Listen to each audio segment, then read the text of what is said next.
Haleluya. Glory. Terpuji nama Tuhan, amin. Haleluya. Di saat telinga kita sedang mendengarkan, ya akan mendengarkan firman Tuhan, dan setelah kita menyanyikan lagu pujian yang sangat indah bagi kemuliaannya, itulah yang menyenangkan Tuhan Yesus Kristus Juru Selamat kita.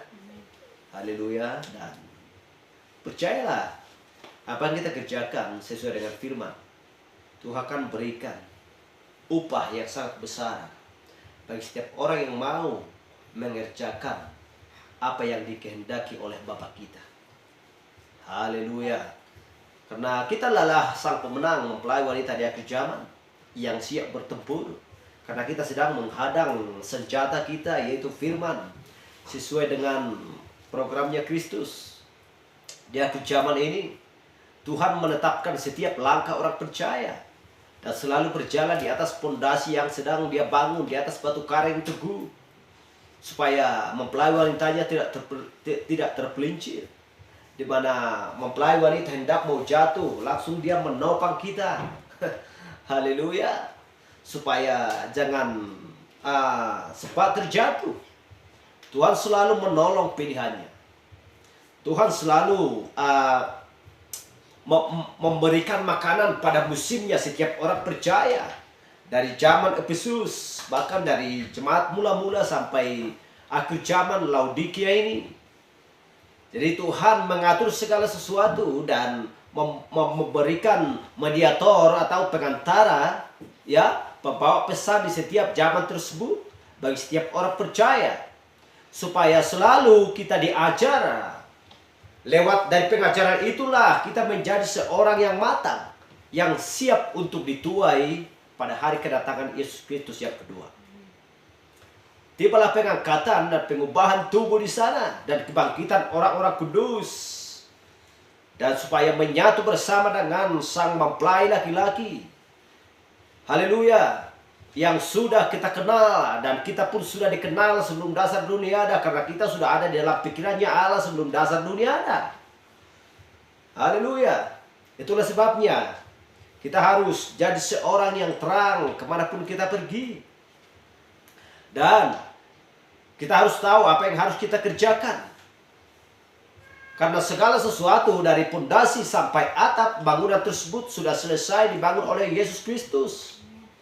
Sejak kapan itu selesai dibangun? Sebab dia, setelah dia bangkit dari antara orang mati, dan dia mencurahkan rohnya ke atas orang-orang percaya untuk mengajar kita senantiasa, sehingga sampai pada hari pemeteraian kita. Haleluya.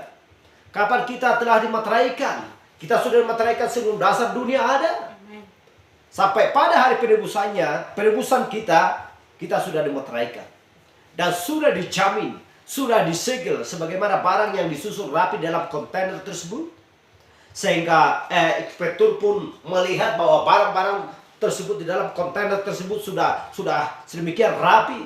Dan bagaimanapun goncangan di tengah perjalanan, bahwa barang itu sudah dijamin tidak akan berantakan di dalamnya. Tetapi dijamin sampai pada tujuannya. Haleluya, seperti itulah kita. Kita sudah dimeteraikan dan sudah dijamin sampai pada hari penebusan kita. Itulah jaminannya. Karena tidak ada arti Yesus Kristus datang sebagai daging dan menyerahkan nyawanya dan menyerahkan dirinya, ya, disalibkan dan mencurahkan darahnya kalau tidak ada tebusan bagi manusia yang takut akan dia. Siapa saja yang mau ditebus. Tetapi orang-orang yang tidak mau tebus, mereka tidak akan bisa ditebus. Haleluya. Sama halnya dengan mempelai laki-laki dan mempelai wanita. Seorang anak muda tidak mau meminang seorang perempuan kalau memang dia tidak mau dipinang. Haleluya. Hal yang sama. Kalau memang kita tidak mau, ya, sebagai mempelai, menjadi mempelai wanita Kristus, tentunya kita tidak akan menjadi seorang mempelainya. Haleluya. Tetapi Tuhan sudah menentukan dan Tuhan sudah menulisnya di dalam kitab tersebut. Sesuai dengan Efesus 1 ayat 4. Karena sudah dipilih sebelum dasar dunia ada. Haleluya. Dan kita adalah tubuh Yesus Kristus. Untuk membangun tubuh atau gereja tersebut. Haleluya. Kita bukan seorang anggota gereja. Kita bukan adalah seorang yang ingin menunjukkan pengetahuan kita atau keadaan kita.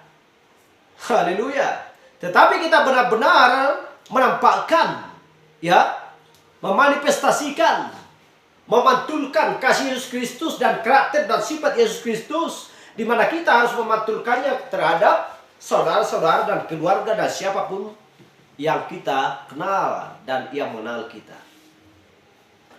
Haleluya. Dan dari situlah kita tahu bahwa zaman apa yang sedang kita hidupi di zaman ini. Dari firmanlah kita tahu. Dari zamanlah kita tahu. Haleluya. Dan bahkan kalau kita ditanya,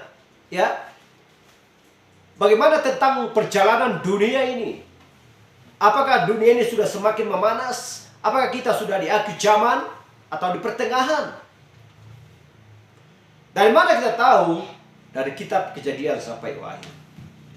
Kalau hanya sekedar dari kitab Matius, Markus, Lukas, Yohanes, maka kita tidak akan mengerti apa itu Kejadian dan Wahyu. Haleluya. Tetapi kalau kita sudah mengerti kitab Kejadian, maka kitab Wahyu pun kita akan mengerti. Kalau kita tidak mengerti kitab Wahyu, maka kitab Kejadian pun kita tidak akan mengerti. Karena ada yang awal, maka ada yang akhir. Haleluya. Karena Tuhan mau memperkenalkan dirinya dan mengetahui segala sesuatu kepada kita, bahwa kita mengenal dari akar sampai buah. Buah adalah benih. Haleluya. Bukan hanya mengenal daun, rantingnya, batangnya, akarnya, tetapi komplit. Dan kita bukan hanya sekedar memiliki tangan Yesus Kristus, kakinya, tetapi kita memiliki Yesus Kristus seutuhnya. Haleluya. Tidak memilih-milih. Dan mempelai wanita tidak pernah berkata bahwa kita hanya memegang tangannya saja. Tetapi seluruh tubuh Yesus Kristus adalah milik kita. Dan kita pun menjadi milik Yesus Kristus dengan komplit. Haleluya. Itulah, kalau menjadi seorang pekerja bagi Yesus Kristus, bekerjalah dengan sungguh-sungguh. Dan berhati-hatilah, berjaga-jagalah non-stop 24 jam. Untuk supaya tidak tergoda bagi orang-orang duniawi. Yang tidak takut akan Allah yang menyembah langit dan bumi dan segala isinya. Haleluya. Baik, kita langsung saja kita buka kitab kita. Bagaimana tentang pembahasan kita minggu kemarin. Kita sudah membahas bagaimana penglihatan di Patmos. Dan kita akan membahas bagaimana tentang ketujuh zaman gereja dan utusannya siapa, dan berdiri gereja atau jemaat di Efesus tahun berapa. Haleluya. Dan ketujuh kaki dia tersebut, ketujuh bintang tersebut, apakah artinya semuanya itu? Dan kita harus benar-benar mengerti dan tahu, untuk supaya kita tahu sebenarnya zaman apa yang sedang kita hidupi di zaman ini. Dan mengenal siapa sebenarnya diri kita sendiri. Dan kita sedang berada di posisi siapa. Haleluya. Glory, kita buka. Kita sudah membaca minggu kemarin tentang Wahyu 2:1-7. Tetapi kita baca sekali lagi. Pesan kepada zaman gereja Efesus. Dan kita baca di Wahyu 2:1-7. Tuliskanlah kepada malaikat jemaat di Efesus, inilah firman dari Dia yang memegang ketujuh bintang itu di tangan kanannya dan berjalan di antara ketujuh kaki dian emas itu. Aku tahu segala pekerjaanmu, baik jerih payahmu maupun kesabaranmu. Kita lihat ini. Jerih payahmu maupun kesabaranmu. Aku tahu bahwa engkau tidak dapat sabar terhadap orang-orang jahat. Bahwa engkau telah mencobai mereka yang menyebut dirinya rasul. Tetapi yang sebenarnya tidak demikian, bahwa engkau telah mendapati mereka pendusta. Dan engkau tetap sabar dan menderita oleh karena namaku, dan engkau tidak mengenal lelah. Namun demikian aku mencela engkau. Kita lihat ini. Namun demikian aku mencela engkau karena engkau telah meninggalkan kasihmu yang semula. Apakah kasih yang semula? Yaitu ketika berlangsungnya pengajaran Yesus Kristus atau roh kepada jemaat mula-mula. Haleluya, ketika pencurahan Roh Kudus di hari Pentakosta berlangsung. Sebab itu ingatlah betapa dalamnya engkau telah jatuh, bertobatlah. Tuhan selalu mengingatkan kepada jemaat, bertobatlah. Dan lakukanlah lagi apa yang semula engkau lakukan. Jika tidak demikian, aku akan datang kepadamu dan aku akan mengambil kaki dianmu dari tempatnya. Kaki dianmu, haleluya, jika engkau tidak bertobat. Tetapi yang ini ada padamu, yaitu engkau membenci segala perbuatan-perbuatan Nikolaus. Kita mengenal siapa sesungguhnya Nikolaus. Yang juga kubenci. Dan yang bertelinga, hendaklah ia mendengarkan apa yang dikatakan roh kepada jemaat-jemaat. Barang siapa menang, dia akan kuberikan makan dari pohon kehidupan. Siapakah pohon yang kehidupannya sesungguhnya adalah Yesus Kristus sendiri. Yang ada di taman Firdaus Allah. Haleluya. Yang bertelinga hendaklah. Di ketujuh jemaat ini selalu berkata, barang siapa bertelinga. Atau dia yang bertelinga, hendaklah ia mendengarkan apa yang dikatakan roh kepada jemaat-jemaat. Bukan kepada jemaat, tetapi jemaat-jemaat. Haleluya. Lord, silakan duduk.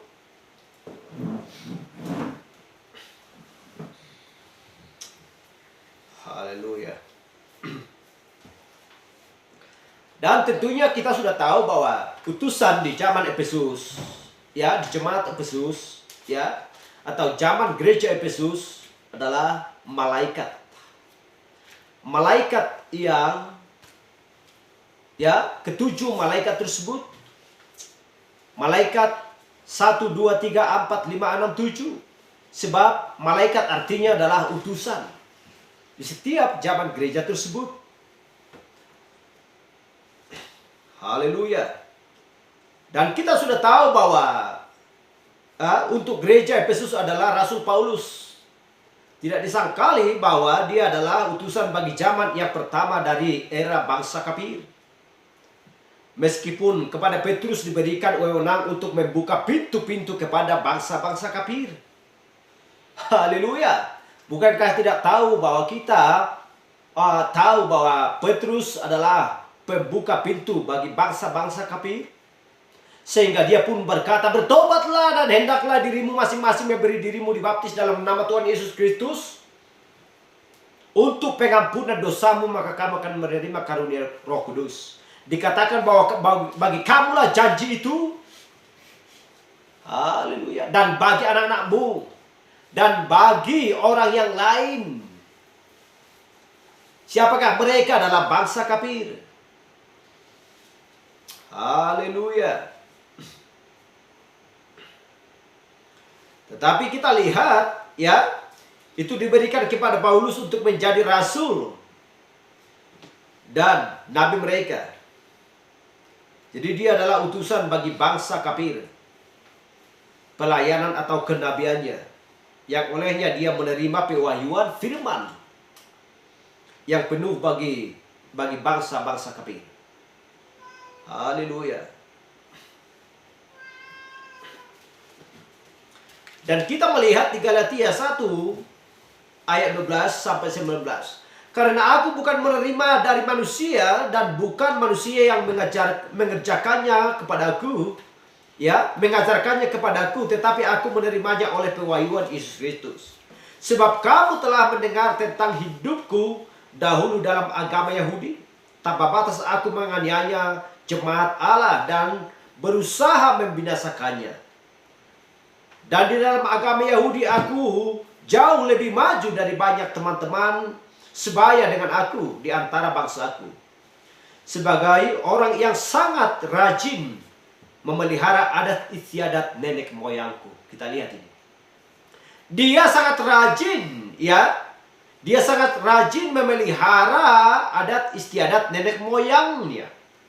Tetapi waktu ia yang telah memilih aku sejak kandungan ibuku, seperti yang saya katakan tadi, Efesus 1 ayat 4, dan memanggil aku oleh kasih karunia, berkenan menyatakan anaknya di dalam aku, supaya aku memberitakan dia di antara bangsa-bangsa kafir. Maka sesaat pun aku tidak minta pertimbangan kepada darah dan daging. Haleluya.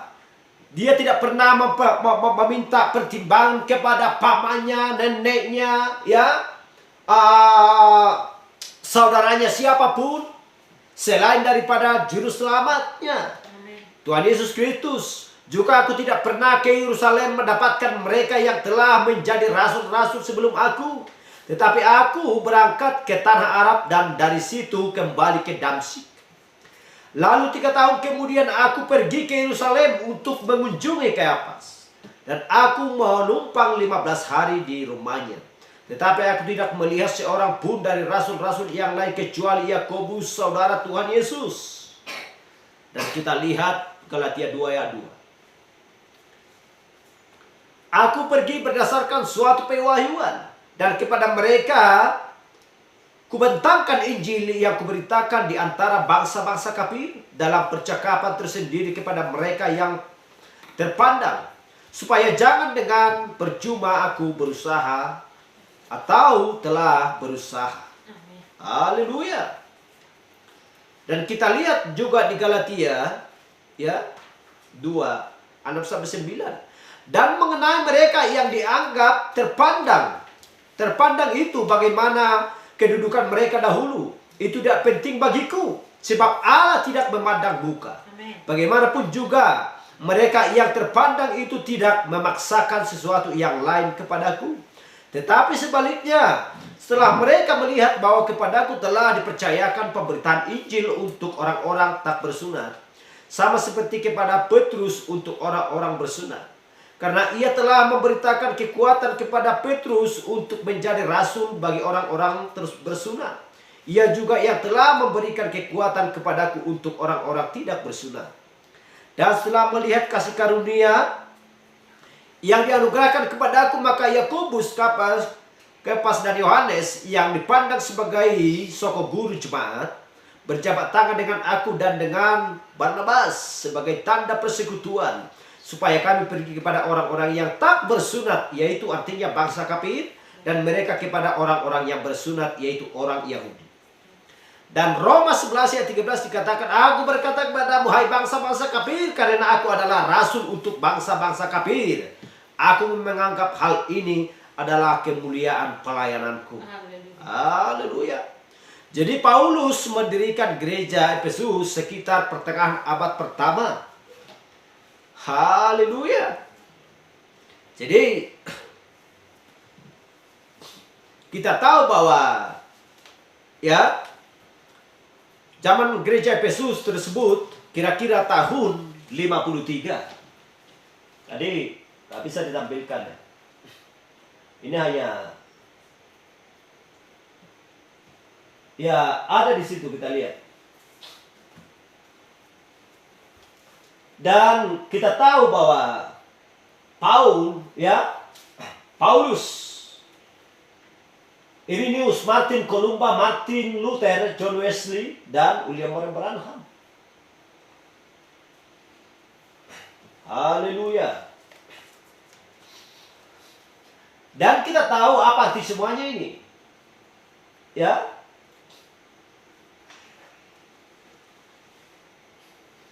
Dan kita tahu bahwa Paulus, pelayanan Paulus, dia adalah seorang utusan atau mediator, ya, pengantara untuk memberitakan Injil pada zamannya, yaitu zaman Efesus. Dan kita lihat di sini, haleluya. Dan ada tahunnya di sini, tahun 53. Tahun 53. Dari tahun 53 sampai 170 berakhirlah jemaat atau gereja Efesus. Dan utusan pada waktu itu adalah Rasul Paulus. Dan dibuat di sana, ya. Dan kita lihat di sana bahwa Efesus, ya. Dan kita melihat piramid tersebut, ada kebajikan, pengetahuan, penguasaan diri, kesabaran, kesalehan, ya, kebaikan akan saudara-saudara. Dan kita tahu bahwa di atasnya adalah Roh Kudus, adalah kasih, yaitu Yesus Kristus sendiri yang memeteraikan semuanya itu. Ketujuh jemaat tersebut. Haleluya.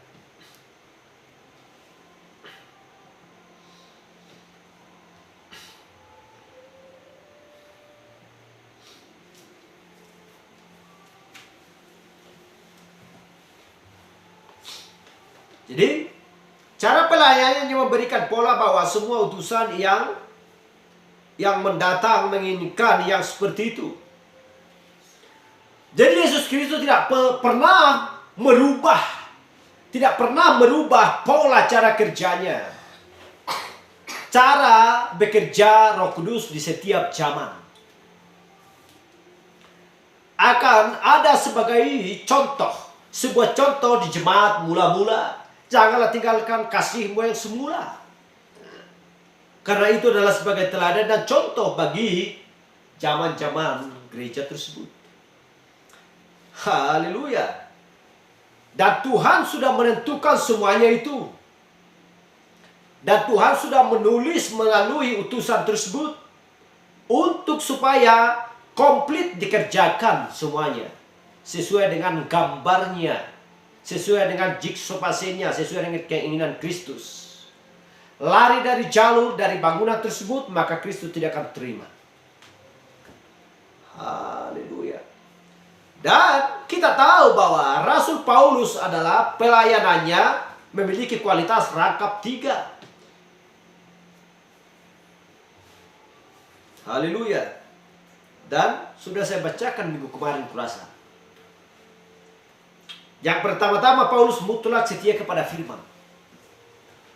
Dia tidak pernah menyimpang darinya. Jadi tidak peduli ya seberapapun harga yang harus dibayar. Sesuai dengan Galatia 1 ayat 8 sampai 9. Apa yang dikatakan di sana? Tetapi sekalipun kami atau seorang malaikat dari surga yang memberitakan Injil kepadamu, suatu Injil yang berbeda yang telah kuberitakan kepadamu, terkutuklah dia. Kalau berbeda dengan Injil yang telah dia beritakan, berarti untuk menggenapkan Wahyu 22, 18, 19. Haleluya.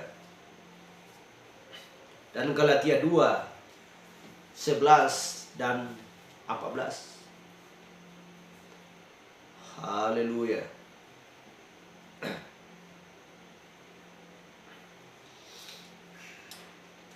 Glory. Mari sudah saya terangkan. Ya, dan kita akan bahas dulu.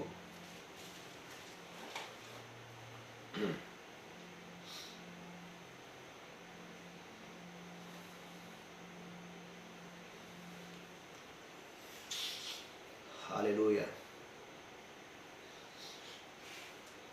Kita melihat dulu nama Efesus sendiri memiliki arti, ya, memiliki arti ganda yang aneh. Haleluya. Jadi nama Efesus sendiri memiliki arti ganda yang aneh. Kenapa dikatakan yang aneh? Efesus artinya adalah membinik dan santai. membidik dan santai. Kenapa dikatakan santai? Ada apa? Apakah ada sesuatu yang sedang terjadi di sana? Atau pengaruh dan lain sebagainya? Atau sesuai dengan penguasa kerajaan yang berlangsung di sana?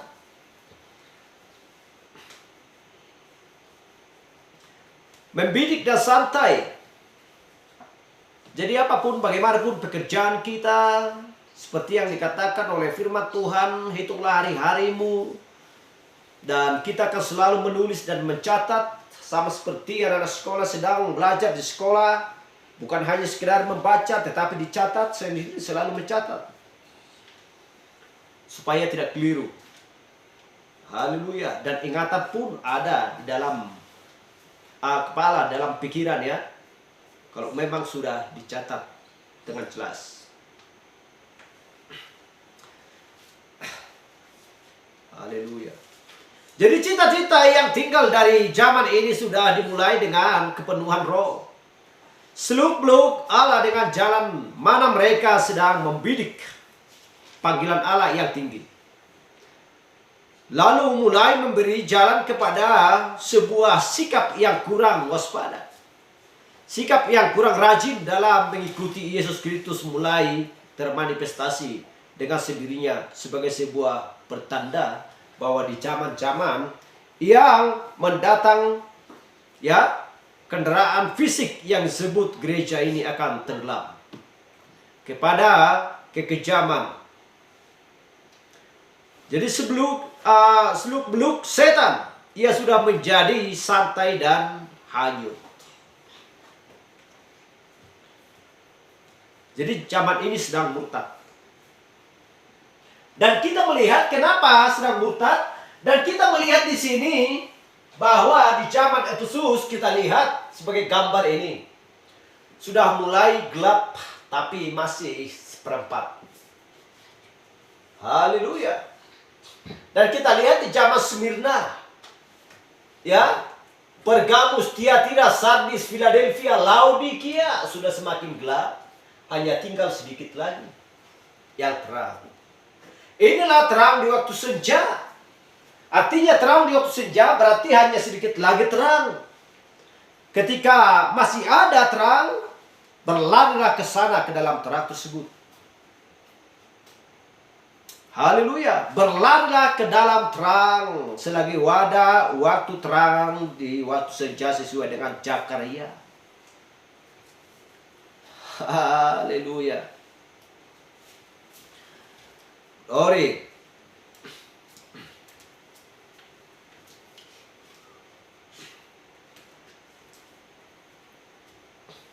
Jadi zaman ini sedang murtad, ya. Ia sudah meninggalkan kasihnya yang mula-mula. Benih kecil yang ditanam di zaman Efesus suatu hari nanti tumbuh di dalam. Jadi roh penyesatan sampai semua burung-burung najis di udara akan bertengger pada ranting-rantingnya. Kita lihat. Jadi hal ini tidak mau ya, tidak mengganggu bagi penalaran manusia. Itu akan merupakan tanaman yang kecil yang muncul pada diri Hawa yang baru. Pada diri Hawa yang baru itu. Gereja yang baru. Jadi bagaimana lagi-lagi akan memperdaya oleh setan? Kalau kita sudah mau mengingat Hawa, ada sesuatu yang memperdaya dia. Ada ular yang memperdaya dia. Dan roh setan atau setan sendiri masuk ke dalam ular tersebut untuk memperdaya dia. Seperti itulah halnya kepada setiap zaman-zaman gereja. Bahwa setan sedang tampil untuk memperdaya gereja-gereja tersebut. Atau jemaat-jemaat tersebut. Haleluya.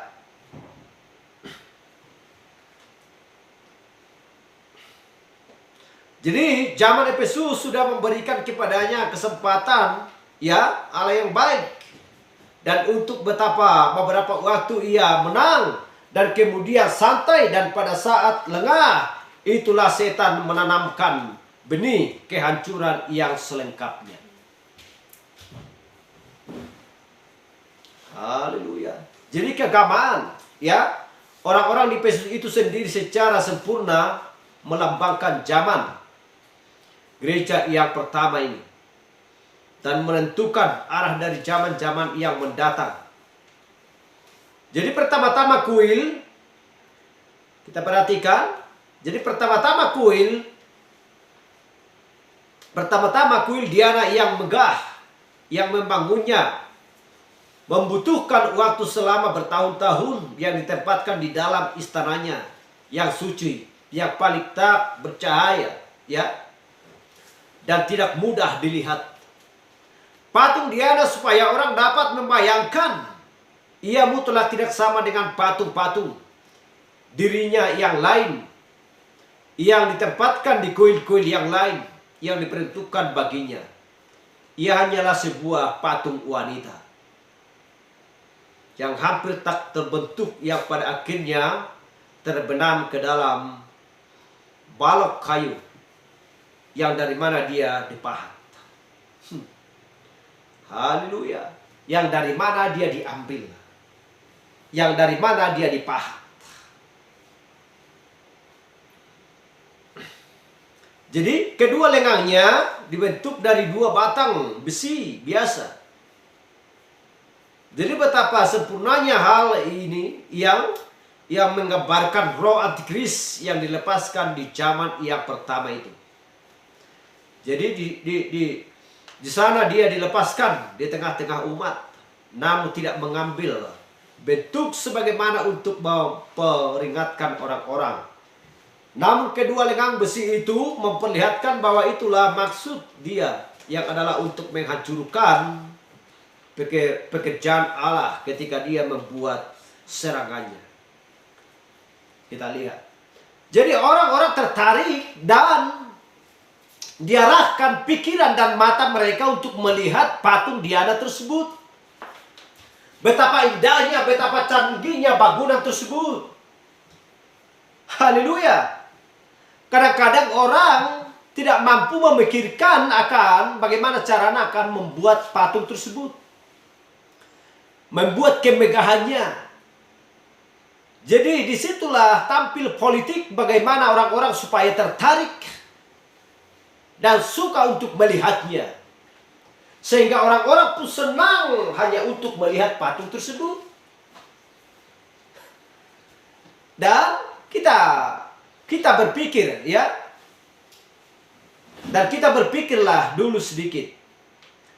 Bagaimana mungkin bisa patung memberikan berkat bagi orang-orang ciptaan Allah? Siapakah yang menciptakan manusia adalah Allah, bukan patung. Siapakah yang menciptakan segala tumbuh-tumbuhan, biji-bijian, ikan, dan lain sebagainya bagi makanan manusia adalah Allah, bukan patung. Apakah Allah berbicara? Allah berbicara. Apakah patung berbicara? Patung tidak berbicara. Kenapa? Karena dia terbuat dari batu pahat. Haleluya. Tetapi itulah kepintaran si iblis, sebagaimana iblis, ya, menyusup kepada ular tersebut untuk memperdaya Hawa. Demikianlah cara iblis bekerja di zaman Efesus untuk memperdaya orang-orang di zaman tersebut. Melalui siapa? Dan setan tidak pernah berbicara kepada manusia langsung. Dia sangat licik dan pintar. Dia menyusup dulu, memperdaya manusia dulu, untuk supaya manusia menyampaikan apa yang ada di dalam pikirannya setan tersebut, untuk supaya manusia terperdaya dan tergoda dan hanyut. Haleluya. Dan menjadi orang-orang yang akan dihakimi Kristus dan menjadi binasa. Haleluya. Jadi, ya, ketika dengan kedua lengan besi itu, perbuatan-perbuatannya menjadi doktrin atau ajaran, dan doktrinnya menjadi hukum dari sebuah kekaisaran. Apakah kita tidak tahu sebuah kekaisaran? Haleluya. Gak ada yang boleh menantang kekaisaran, kerajaan kekaisaran ya Romawi. Tidak ada seorang pun yang bisa menentangnya, mengalahkannya. Sebagaimana dulu Raja Fir'aun di zaman dulu. Tidak ada seorang pun yang bisa menentang dia. Kalau ada yang menentang, penggal, bunuh. Haleluya. Tetapi kita lihat, sehingga di zaman Efesus ada terang. Sehingga zaman-zaman gereja sampai akhir zaman ini selalu ada terang. Dan ketika orang Israel ada di Mesir, ada terang di tanah Gosen. Dan bagaimanapun juga bahwa setan tidak akan bisa mengalahkan firman. Haleluya. Setan tidak akan bisa memperdaya firman. Karena firman sendiri adalah Kristus. Firman ada di dalam kita dan Kristus ada di dalam kita. Itulah sebabnya setan tidak bisa mengalahkan orang-orang percaya di setiap zaman. Masalah penggalan, masalah pembunuhan, masalah dibakar, masalah dianiaya dan lain sebagainya, Kristus pun disalibkan. Gak jadi masalah. Itu bukan patokan. Patokannya adalah keselamatan jiwa kita. Haleluya. Glory. Jadi kita lihat bahwa aturan kebaktian di kuil itu memperlihatkan juga ya, pertama-tama terdapat imam-imam yang adalah sida-sida keimaman yang mandul ya, yang mandul harus dipilih yang mandul, menandai orang-orang yang mandul yang akan menjauh dari firman. Sebab orang-orang yang mengklaim mengenal Allah namun terpisah dari firman adalah sama seperti kehidupan yang mandul. Ya, seperti seorang sida-sida yang mandul. Jadi yang kedua, kuil ini di dalamnya terdapat imam-imam wanita, perawan yang tugasnya terbatas untuk melaksanakan kegiatan-kegiatan keagamaan di kuil itu. Jadi hal ini menunjukkan bahwa tiba harinya di mana upacara dan susunan ritual dan kegiatan-kegiatan akan menggantikan tempat Roh Kudus dan tidak lagi manifestasi karismatik ya memenuhi bait Allah. Jadi yang berada di atas mereka semua adalah imam besar, orang-orang yang mempunyai kekuasaan politik dan yang berpengaruh. Menggambarkan apa yang sudah semakin bergerak maju. Meskipun tidak terlalu nyata bahwa gereja akan segera dilemparkan kepada kepemimpinan manusia dengan rencana-rencana manusia dan ambisi-ambisi manusia. Haleluya. Jadi demikianlah firman Roh Kudus tidak akan menjadi sebuah kehidupan yang nyata lagi. Dan di bawah mereka semua adalah budak-budak kuil yang tidak punya pilihan. Ya, tidak punya pilihan lain selain taat kepada hierarki keagamaan itu. Haleluya. Jadi, apa artinya ini? Selain bahwa harinya akan tiba ketika penguasa atau pendeta yang memberikan kuasa politik, ya, pertolongan negara dan penggantian firman dan Roh Kudus kepada kredo-kredo, dogma-dogma dan kepemimpinan manusia akan memperbudak kaum awam. Haleluya.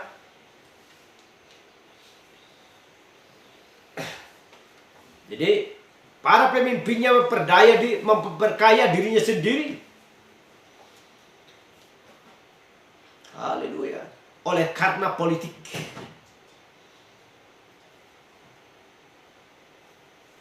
Haleluya. Jadi mereka menikmati kesenangan-kesenangan mereka yang najis. Dan orang-orang miskin seharusnya dilayani sesuai dengan firman Allah. Sekarang menjadi pelayan-pelayan. Haleluya. Jadi Yesus utusannya dan gereja-gereja. Kita baca dulu di Wahyu 1, di Wahyu 2 ayat 1. Inilah firman dari Dia yang memegang ketujuh bintang itu di tangan kanannya dan berjalan di antara ketujuh kaki dian emas itu. Dan berjalan ya di atas ketujuh kaki dian emas itu. Dia tidak pernah berjalan dengan seorang paus uskup, dengan berjalan dengan atau ibunya Yesus secara fisik. Haleluya. Hanya dia sendiri yang berjalan di antara ketujuh kaki dian emas itu. Ketujuh kaki dian emas.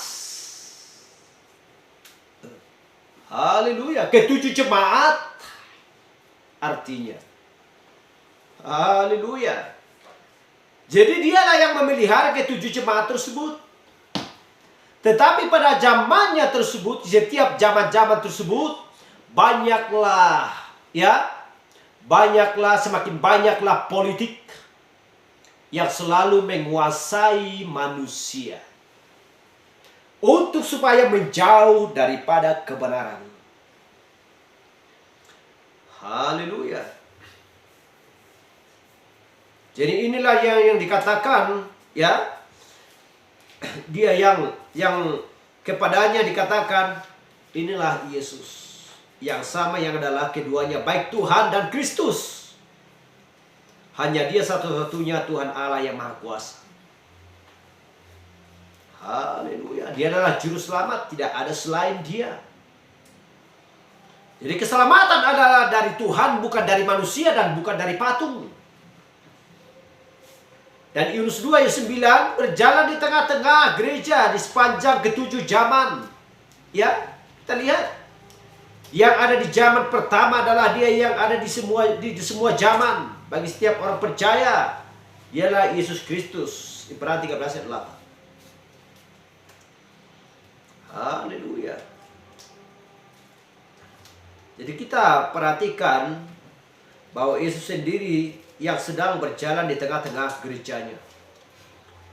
Di ketujuh kaki dia tersebut, di atas ketujuh kaki dia tersebut, tidak ada seorang pun yang lain yang bersama dia, hanya dia sendiri.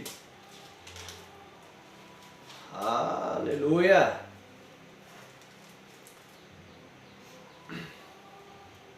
Jadi gereja yang memberikan kepadanya segenap kemuliaan, dan kemuliaan itu tidak akan dia bagikan kepada yang lain. Jadi tidak ada paus yang bersama-sama dengan dia. Ya, seperti yang saya katakan tadi. Tidak ada orang penguasa selain daripada dia sendiri. Jadi dia tidak berpaling untuk memberikan perintah kepada orang,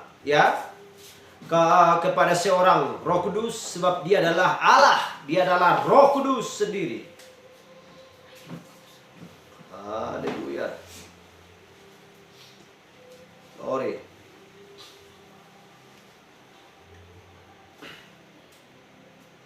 Jadi situlah dia dengan ketujuh bintang di tangan kanannya.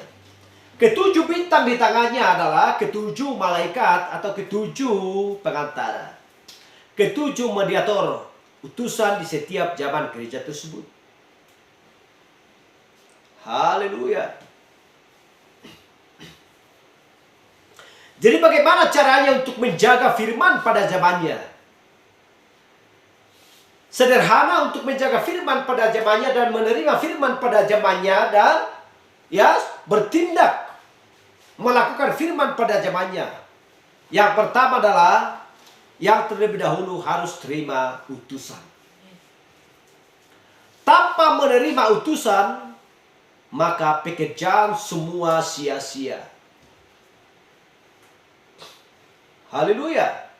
Karena tidak bisa hanya sekedar berkata aku mengenal Kristus, aku tahu siapa Kristus, dia adalah Tuhanku, aku rajin ke gereja, aku rajin menyembah, aku rajin membaca Alkitab, aku keluar kepala dari kitab Kejadian sampai Wahyu. Tanya dulu, apakah kamu menerima Nabi?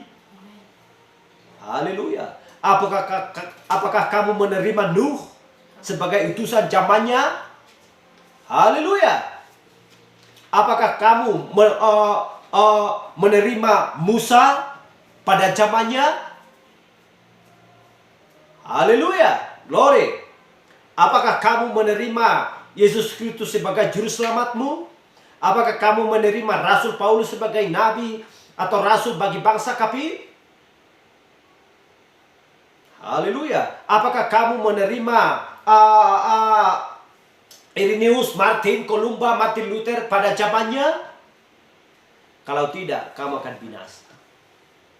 Sebab ketujuh bintang tersebut adalah dari Allah sendiri. Seperti yang dikatakan oleh Rasul Paulus, dia sudah dipilih sejak dia ada di dalam kandungan ibunya, menjadi pembawa terang dan pesan pada zamannya. Haleluya. Hal yang sama seperti anak-anak di sekolah. Apakah kamu terima gurumu? Kalau tidak terima, dia adalah seorang guru untuk mengajar kamu supaya tahu kamu membaca dan menghitung. Maka kamu tidak bisa disebut sebagai seorang murid. Dan lantas apa yang kamu dapatkan? Tidak lain hanya mendapatkan 0. Haleluya. Glory. Itulah sebabnya di setiap zaman yang sedang kita hidupi adalah zaman Laodikia, di akhir zaman ini. Apakah kamu terima utusan di zaman ini? Kalau terima, dari mana kamu tahu bahwa kamu menerima? Aku tahu materai. Aku tahu peristiwa sedang berlangsung di Taman Eden. Aku tahu sangkakala ketujuh zaman gereja, ketujuh cawan, aku tahu. Haleluya. Dan apa yang harus aku lakukan di zaman ini, aku tahu. Itulah sebabnya, kenalilah pohon dari buahnya. Haleluya. Dan kita lihat, disitulah ya, dengan ketujuh bintang di tangan kanannya. Atau lengang, mengartikan kuasa atau otoritas Allah. Dan kita lihat Mazmur 44 ayat 4. Sebab bukan dengan pedang mereka menduduki negeri, bukan lengang mereka yang memberikan kemenangan, melainkan tangan kananmu dan lengangmu dan cahaya wajahmu, sebab engkau berkenan kepada mereka. Haleluya. Jadi di tangan kanan itulah kuasa ketujuh bintang itu, yang menurut Wahyu 1 ayat 20 adalah ketujuh utusan bagi ketujuh gereja. Jadi hal ini mengartikan bahwa kuasa dan otoritas Allah ya berada di balik utusannya di setiap zaman. Jadi mereka tampil di dalam api dan kuasa Roh Kudus. Ya, karena kita sudah baca tadi ketika rangkap apa yang dikerjakan oleh Rasul Paulus. Kuasa Roh Kudus dengan firman. Jadi mereka adalah bintang-bintang karena mereka memantulkan terang-terang yang mereka pantulkan adalah terang Dia. Mereka tidak memiliki terang mereka sendiri. Mereka tidak menyalakan api mereka sendiri sehingga orang boleh berjalan di dalam tengah terang dari ya letupan-letupan api kecil mereka. Sesuai dengan Yohanes 5 ayat 11. Ya, Yesaya 50 ayat 11. Ini adalah waktu malam hari. Sebab itulah waktunya ketika bintang-bintang muncul. Ini adalah kegelapan malam dosa. Sebab semua, bahkan seluruh dunia sudah berdoa dan terus-menerus kehilangan kemuliaan Allah. Kita lihat Roma 3 ayat 23. Jadi ketujuh utusan ini sedang menyalakan Allah, ya, menyatakan Allah kepada umat. Dia yang menerima mereka, menerima Dia yang mengutus mereka. Yohanes 13 ayat 20 mengatakan, mereka berbicara dengan bertindak atas otoritasnya. Dia sendiri, ya, Dia berdiri di belakang mereka dengan segala kuasa kealahan. Sesuai dengan Matius 28, 18, 20. Jadi Yesus memberkati mereka dan berkata, "Kepadaku telah diberikan segala kuasa di surga dan di bumi. Karena itu pergilah, ajarlah mereka." Ya, pergilah dan ajarlah semua bangsa, baptislah mereka di dalam nama Bapa, Anak, dan Roh Kudus. Kenapa dikatakan di dalam nama Bapa, Anak, dan Roh Kudus? Di dalam satu tubuh, yaitu tubuh Yesus Kristus, seperti yang dilakukan oleh Petrus. Haleluya. Apakah kita percaya bahwa Roh Kudus adalah Allah? Apakah kita percaya bahwa Yesus Kristus adalah Allah? Bertobatlah. Kisah Rasul 2 ayat 19. Kisah Rasul 2 ya. Kisah Rasul 2 38. Dan Kisah Rasul 19 bagaimana ketika Rasul Paulus menjelasahi desa-desa dan dia memberikan baptisan kepada mereka, dan Rasul Paulus sedang bertanya, "Apakah kamu sudah mengenal Roh Kudus atau menerima Roh Kudus?" Bahkan mereka tidak pernah mendengarkan apa itu Roh Kudus dan tidak tahu bahwa apa itu Roh Kudus. Tetapi ketika mereka mendengar Rasul Paulus dan mereka percaya, Rasul Paulus membaptis mereka. Karena Rasul Paulus bertanya, "Dengan baptisan mana kamu telah dibaptis?" Baptisan Yohanes. Jadi Rasul Paulus sedang mengatakan kalau baptisan Yohanes adalah baptisan orang yang telah bertobat. Ketika mereka mendengar hal itu, terharulah mereka, lalu mereka memberi diri mereka dibaptis dalam nama Tuhan Yesus Kristus. Lalu mulailah mereka berbahasa baru, berbahasa roh. Haleluya. Glory.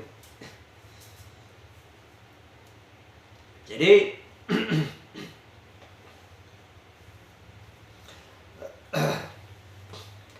dan dikatakan aku menyertai kamu. Jadi disitulah mereka penuh Roh Kudus dan iman, berkobar-kobar dengan api Allah, berbicara kebenaran. Haleluya. Sebab kita tidak menoleh ke belakang, ke kiri, ke kanan, tidak melihat ke kanan, ke kiri, melainkan hanya ke atas. Karena dari ataslah datang juru selamat kita. Haleluya. Jadi ia berjalan di tengah-tengah ketujuh kaki dia emas. Jadi betapa berartinya kata-kata tersebut jika melihat di dalam terang Alkitab yang menggambarkan dia sebagai Kristus adalah hidup kita. Haleluya. Jadi Kristus sungguh adalah hidupnya gereja. Jadi dia tidak mempunyai hidup yang lain di luar, ya. Di luar dia hanyalah sebuah kumpulan agama belaka atau sebuah klub, sebuah kumpulan yang tidak berarti. Contohnya sekalipun orang mati dirias, ya, dibuat bunga dan lain sebagainya, tetap itu orang mati. Tetapi tidak ada seorang pun yang mati di dalam Kristus. Haleluya. Apakah pernah Lazarus pernah mati di dalam Kristus? Lazarus tidak pernah mati di dalam Kristus, karena kehidupan adalah Kristus sendiri. Haleluya.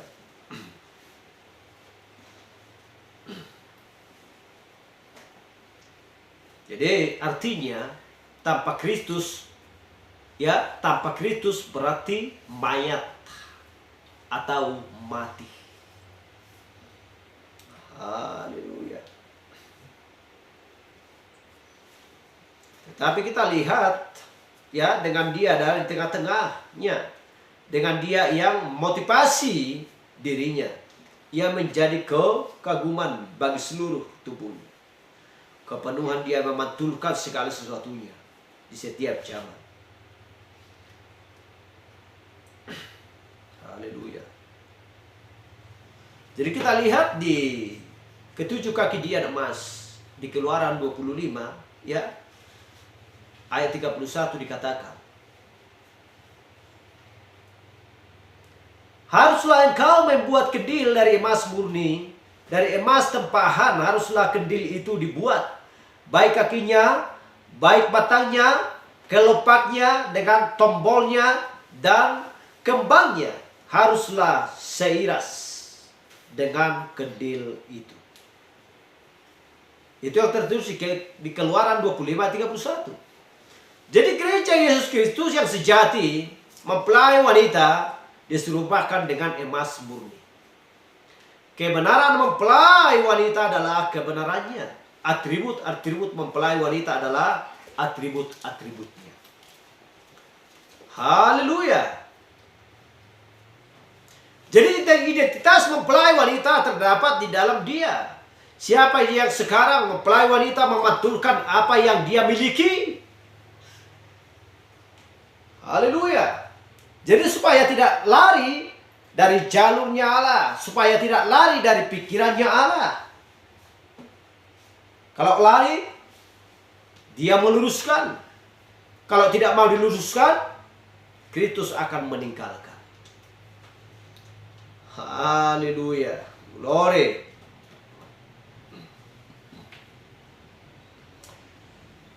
Haleluya.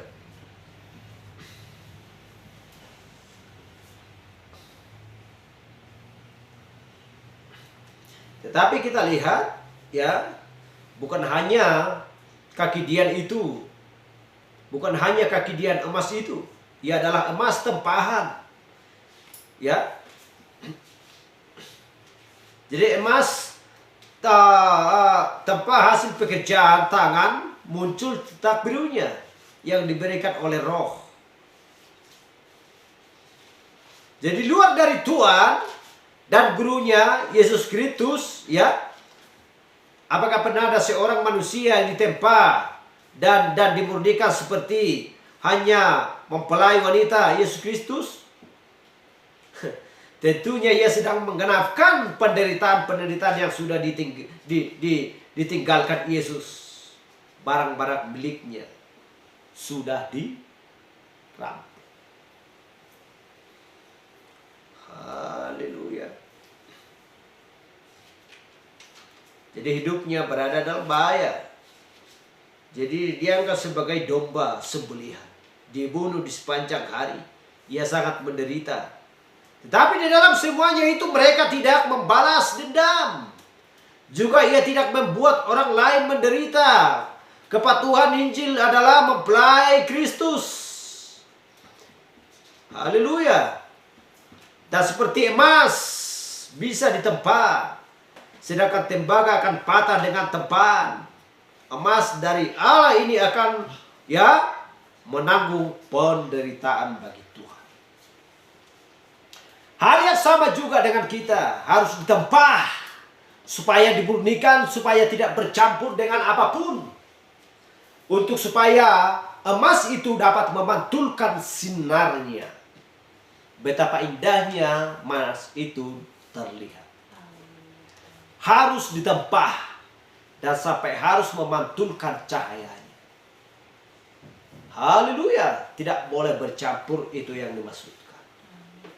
Artinya, apa yang dibawakan oleh seorang malaikat, seorang nabi bagi umat manusia, jangan dicampurkan. Siapa tidak boleh mencampurkan? Mempelai wanita. Apa yang disampaikan pesan, terima, segeralah bertindak. Jangan dicampur dari hal-hal yang berasal daripada si patung tersebut. Haleluya. Tidak boleh dicampurkan daripada si setan tersebut. Seperti Hawa yang mencampurkan perkataan Allah dan perkataan iblis, sehingga mengakibatkan manusia jatuh ke dalam dosa dan mati. Haleluya. Dan Wahyu, untuk menutup Wahyu 2, ya, ayat 2 dan 3. Aku tahu segala pekerjaanmu, baik jerih payahmu maupun kesabaranmu. Aku tahu bahwa engkau tidak dapat sabar terhadap orang-orang jahat, bahwa engkau telah mencoba mereka menyebut dirinya rasul, tetapi yang sebenarnya tidak demikian, bahwa engkau telah mendapati mereka pendusta. Dan engkau tetap sabar dan menderita oleh karena namaku, dan engkau tidak mengenal lelah. Haleluya. Betapa indahnya Sang Juru Selamat memuji dan mengagumi anak-anaknya. Haleluya. Dia memperhitungkan dengan sangat akan sikap-sikap dan tingkah laku rohani mereka yang baik. Dia tahu bahwa ada kelemahan-kelemahan di antara mereka. Namun demikian dia tidak berteriak menentangnya. Haleluya.